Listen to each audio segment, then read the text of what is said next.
On va y voir avec notre quatrième inéquation extrême. Donc, c'est une valeur absolue qu'on compare avec une rationnelle. Donc, ça, c'est dans ma pensée, ma préférée. Celle-là est vraiment le fun. Là, vous allez voir le dessin à la fin. C'est vraiment intéressant par rapport aux intervalles. Donc, la rationnelle, elle est sous forme homographique. Donc, on doit faire la division, ce que j'ai déjà fait là, pour que ça aille plus rapidement. Donc, ma forme canonique, c'est 79 sur 64 sur x plus 5 huitièmes moins 3 huitièmes. Et je vais l'utiliser pour faire mon dessin après. Mais on va tout de suite faire nos calculs pour trouver nos points d'intersection entre les deux. Donc, j'ai mis un égal. Et là, comme c'est la partie gauche que j'isole, je vais isoler ma valeur absolue. Ça va me faire moins 3x plus 8 sur 8x plus 5, plus 10. Et là, je mets un gros divisé par 3. Donc, c'est vraiment pas simplifié, cette chose-là, mais c'est pas grave. C'est pas une réponse finale. Donc, c'est juste un calcul. Et là, si on commence à essayer de simplifier ça, c'est vraiment très, très, très, très long. Donc, on va le laisser comme ça. On va faire même comme contrainte, parce qu'on a une contrainte à l'intérieur de ça. Pas à l'intérieur de la valeur absolue, mais toute cette chose-là va être une contrainte. Donc, moins 3x plus 8 sur 8x plus 5 plus 10, le tout divisé par 3, ça c'est une contrainte.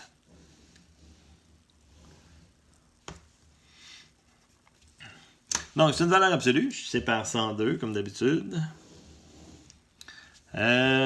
Ok, donc ce côté-là, on réécrit ça, pareil, 2x plus 7, plus de valeur absolue, j'ai mon gros divisé par 3, mon moins 3x plus 8, sur 8x plus 5, plus 10.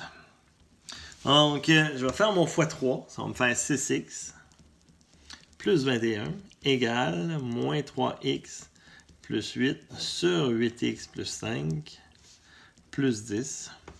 Et là, je vais faire moins 10, donc ça va donner 6x plus 11, égale à moins 3x plus 8 sur 8x plus 5. Vous voyez, donc ça se fait super bien jusqu'à là.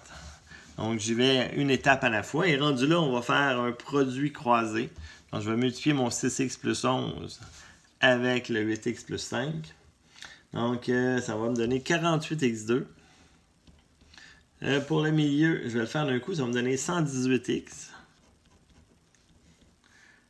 plus 55 est égal à moins 3x plus 8. Donc, je vais mettre ça égal à 0. 48x2 plus 121x plus 47 égale à 0. Et j'ai déjà trouvé mes x. Donc, x1 et x2, qui est moins 0,48 et moins 2,04. Donc, j'ai une seule contrainte qui est vraiment très, très, très, très grosse. Et là, je dois prendre mes réponses et les remplacer dedans. Et je vous suggère vraiment de l'essayer. Là, c'est compliqué.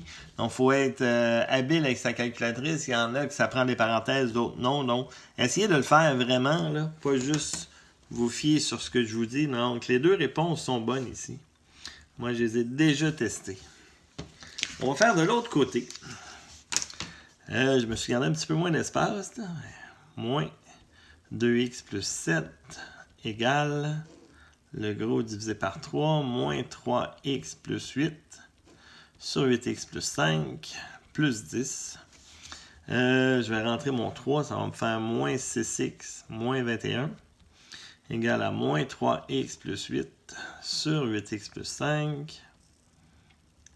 J'ai tout le temps mon plus 10, je l'envoie à l'autre côté, moins 6x moins 31 égale à moins 3x plus 8 sur 8x plus 5. Je fais mon produit croisé. Ça va me donner moins 48x2. Je fais encore mon milieu d'un coup. Ça me donne moins 275. Non, c'est pas vrai. Moins 278.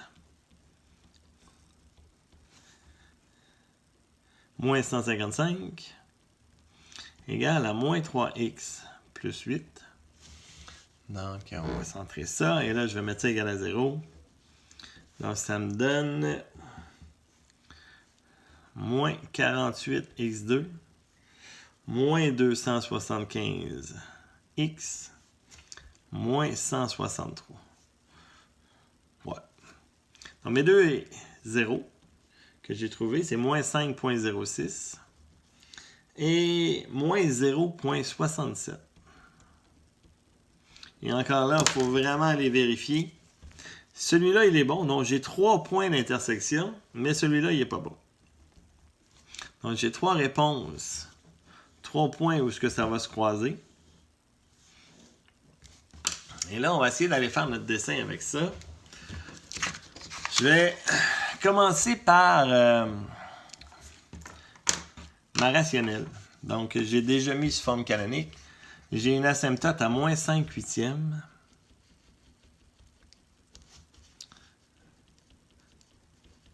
Et à moins 3/8 pour mon cas.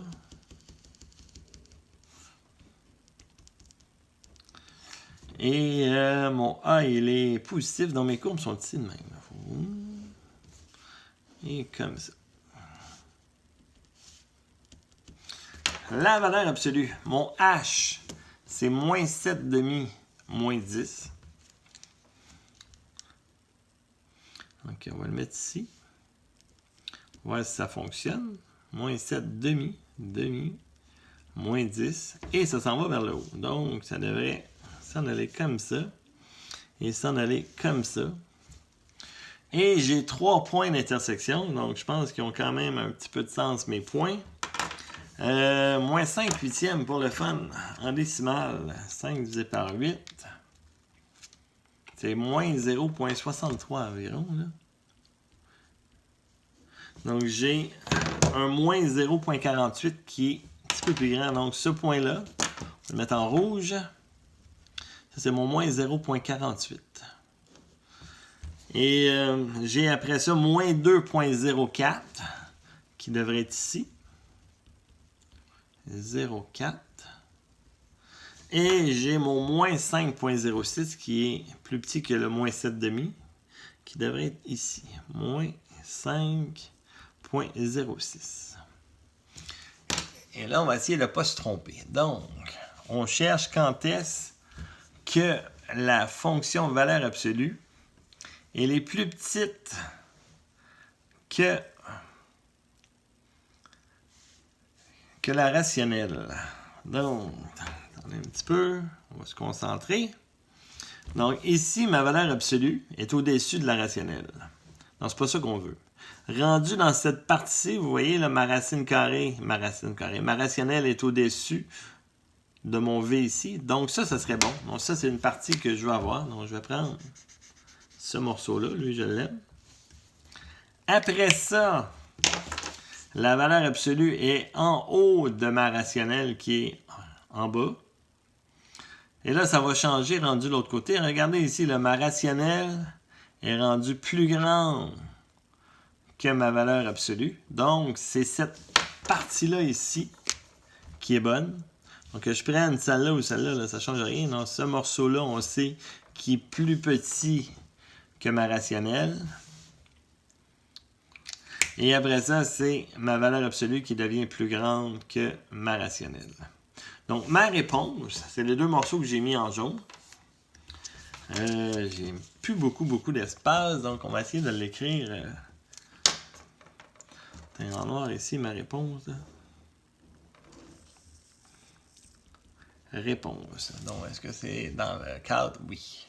Donc, on part de moins 5,06. Moins 5,06 jusqu'à moins 2,04. Cette partie-là, nos deux sont ouvertes parce qu'il n'y a pas d'égal. Union.